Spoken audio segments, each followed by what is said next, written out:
Now, there are three things that single people you need to know if you're going to have a marriage that will work.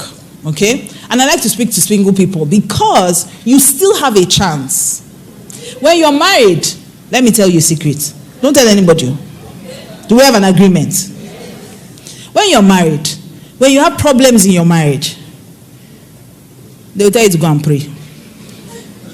I'm telling you, I'm a counselor. We will do all this. So how does that make you feel? So how does that make you feel? So how does that make you feel? At the end of the day, they'll tell you to go and pray. Go home and submit or pray. That's all they'll tell you. But when you're single, you still have a chance to get it right. And if it's not working, you don't have to sit there and kill yourself. You can take your bags and leave because you're still dating. But when you're married, it's a lot more difficult than that. There are children involved. Families are involved. There's an auntie who loves him. There's an uncle who loves him. There's somebody who gave money in your family. Then they are rooting for him. Even I'm telling you, it gets a lot more complicated than you're thinking. By the time you think about how to split up your finances, how to get a new lease on the house, by the time you think about all of that, you just say, you know what? It's not that bad after all. It's just a few slaps. Let me just stay here. So for single people, you need to get it right. So there are three things you need to know if you're a single person. Number one, if you're going to get it right in marriage, you have to first start by being the right person. If you're sitting by a single person, tell them you have to be the right person. Every time I think about the story of Adam and Eve, Adam saw Eve and said, this is now bone of my bones. This woman was taken from me. This thing came out of me. I ask all the time, single people when they want to get married, I ask them, if they decide to take something from you to make your partner, will it be something you like? You know your character. Tell yourself the truth. You know you have bad behavior. You know. All those lying, cheating, sleeping around. Imagine, guys, that they took out of you to make that kind of girl that sleeps around with everything.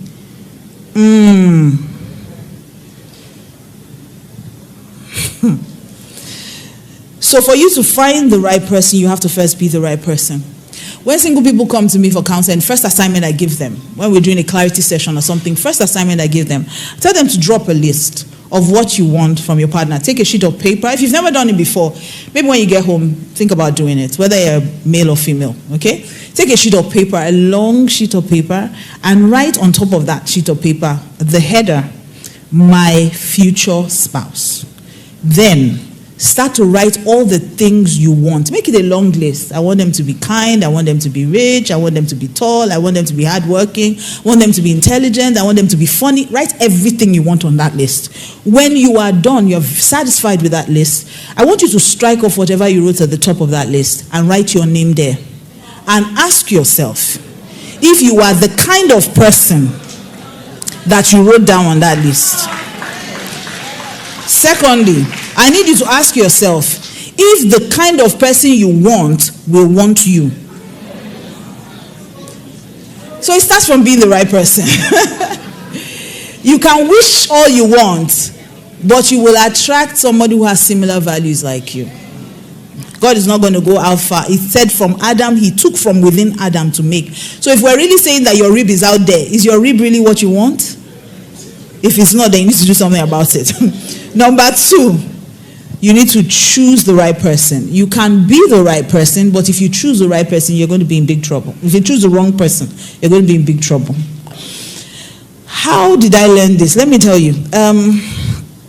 So, when I was much younger, I was the child who always had my head in a book. I always liked to read. I was always reading. And that meant that everything I was either cooking or frying or whatever would get burnt. So my mom was insistent that I would spend time in the kitchen. And I thank God because today I love cooking. So one day, you know, there's a way to fry an omelette. There's a proper way if it's a multiple egg omelette. And so my mom always wanted us to do things by the book. So she would say, if I tell you to fry 4 eggs, I need you to get 2 plates. Break each individual egg, check its freshness, then you add it into the bowl where the others are, and then before you whisk and you start frying. And that's the right way to do it, right? But because I wanted to go back to what I was doing, so one day she just called me, I need you to come and fry an egg. I was like, okay. So I just thought about it. Why should I have 2 dishes? That means I wash 2 dishes. That means this is stressful. I just break everything into one and just fry the egg.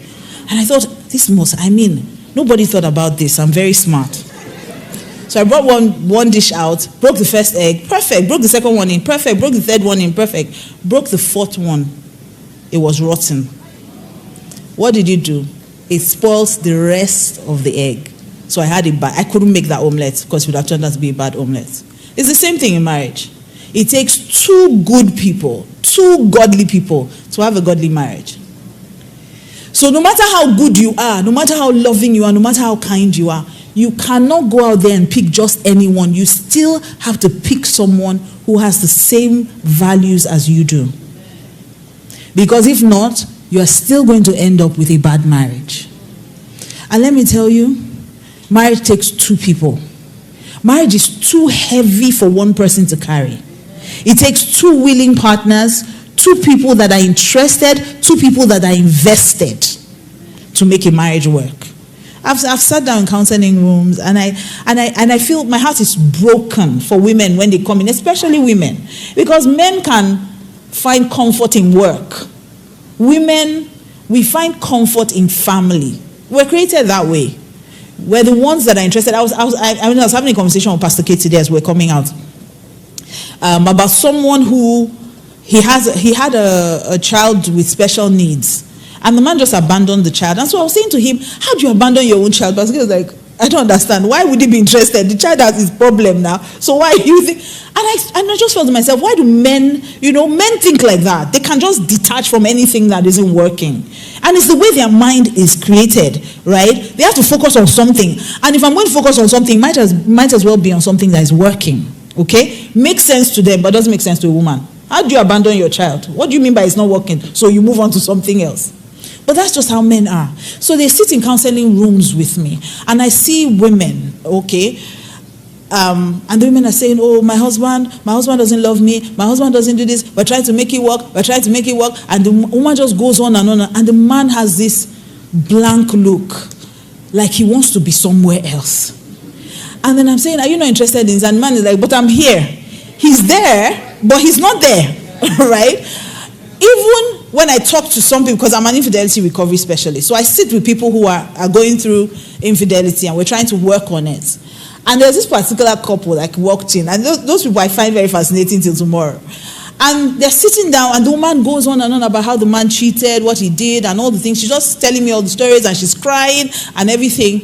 And I said to the man, your wife is crying. Do you see what this is causing her? And the man goes, but I didn't cheat on her disrespectfully. That was the first time I heard that there's disrespectful cheating. I didn't know there was disrespectful. He said, I've never brought any of the women home. I could have. I'm like, are you kidding me? So is that validating? He said, no, but I'm still better. I started listing his neighbors. I'm still better than Mr. So-and-so who brought his Mr. And so I asked her, were there signs? And she said yes. She was always the girl who was fighting other girls off him.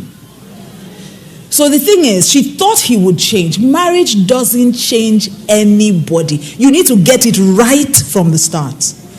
Every time I tell people, see, marriage won't change. A lizard will not turn to a crocodile in marriage. It will just be a married lizard. So once someone has shown you their true colors or shown you who they are, believe them. Don't say, oh, I'm going to change him, or he hasn't met a girl like me. Famous last words. So the first thing, single people, is to be the right person. The second thing is to choose the right person, okay? You can either marry a prayer partner or you can marry a prayer point. It's up to you. You make that decision, okay?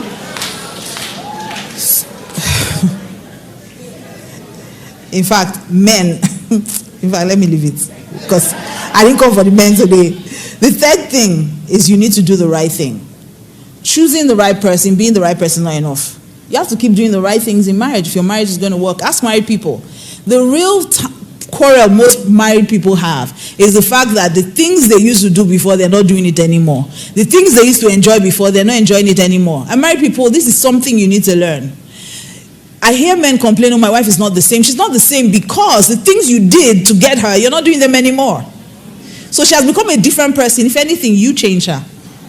You used to call her every 5 minutes when you were, and don't start what you can't finish. Right?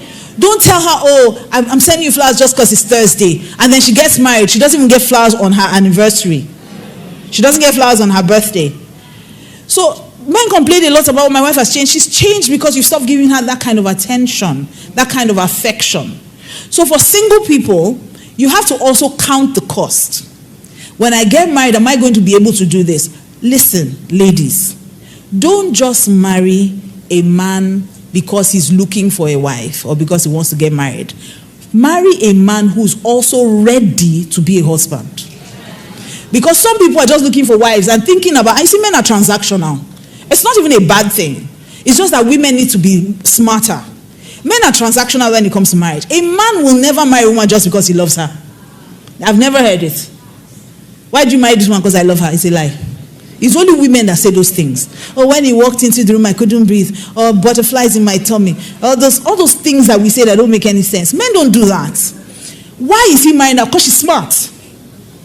Or because she's beautiful. My friends will be jealous. Or because she has a good job. Or her father is rich. Someone once said to me, a guy, he said, if my father is poor, it's not my fault. If my father-in-law is poor, it's my fault. Men are that transactional. I'm telling you straight up. Men are transactional. So as a woman, you need to be smart. And that's why we say have counsel. Because in the multitude of counsel, there's safety. So it's not about, oh, the guy's telling you, oh, no, I don't want anybody in my business. You know, it's just me and you, baby. I don't want anybody else. He has like 16 other girls he's telling that thing. If the guy has nothing to hide, then you shouldn't be afraid if your pastor knows about it. Shouldn't be afraid of that. Whether you clap or not, it's true.